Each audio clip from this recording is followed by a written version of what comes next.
Good evening. You're watching the news on Croatian television. There is increasing pressure on Prime Minister Andrej Plenković to sack Deputy Prime Minister Martina Dalić after the Index website published emails between Dalić and the owners of consulting agencies and legal firms regarding the drafting of emergency legislation that would allow government to appoint a crisis management team to assume control over the debt-ridden Agrokor concern. As far as the group of experts who are assisting, I have to say that we conducted the entire process in total agreement and in cooperation with our then coalition partners, MOST. In fact, they participated in those meetings and were providing suggestions as to who should be included in the process. So I don't see any new elements to this story.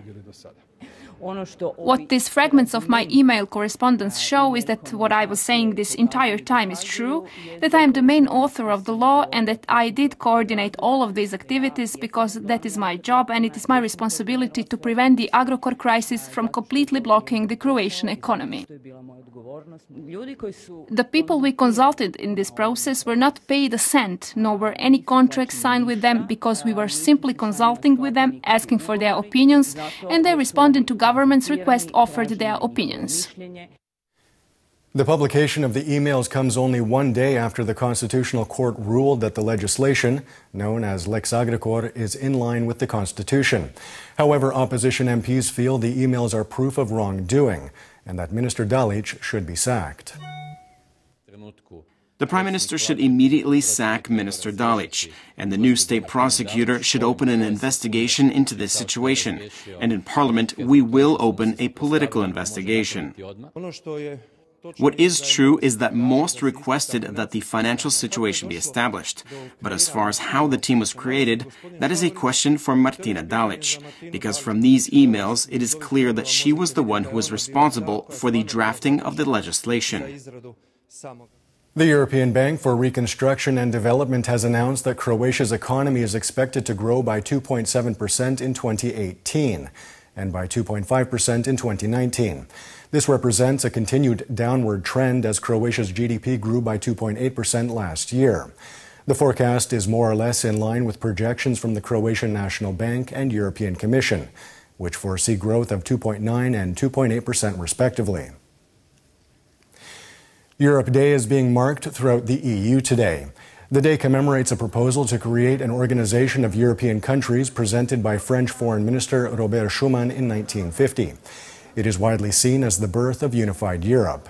On the occasion, the European Commission's office in Zagreb organized a series of events aimed at raising awareness about the EU. The goal is to inform citizens how European funds are being spent and how they can draw on those funds. In this way, the Europe that is protecting us and furthering our development is accessible to each individual citizen.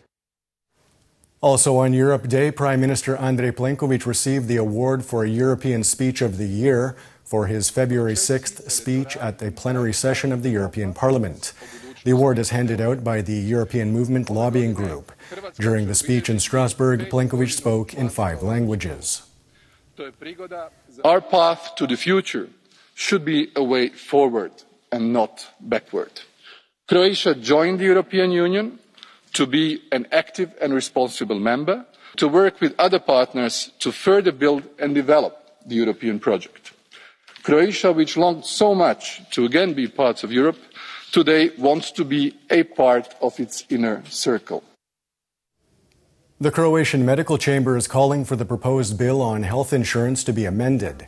They say that it is evident that the current proposed legislation will not further develop the hospital system, nor will it stabilize its finances or personnel.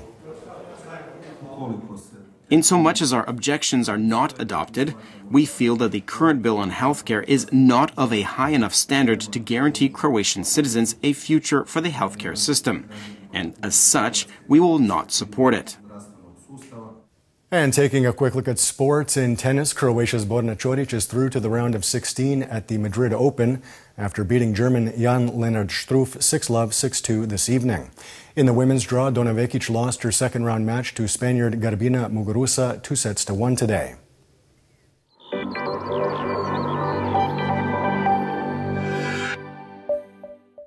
And now the forecast for tomorrow.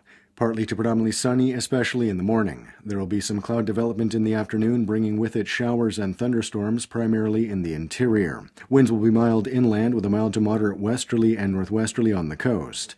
Morning lows of 8 to 13 degrees Celsius in the interior, 14 to 19 on the Adriatic will give way to highs of 22 to 27 degrees, slightly cooler in mountainous regions. The 3-day forecast for the interior calls for partly sunny skies and relatively warm but unstable weather. Variable cloud cover will bring with it some showers and thunderstorms. The coast will see predominantly sunny skies until Saturday, with a slight chance of some localized afternoon showers. More cloud cover and an increased chance of rain on Sunday.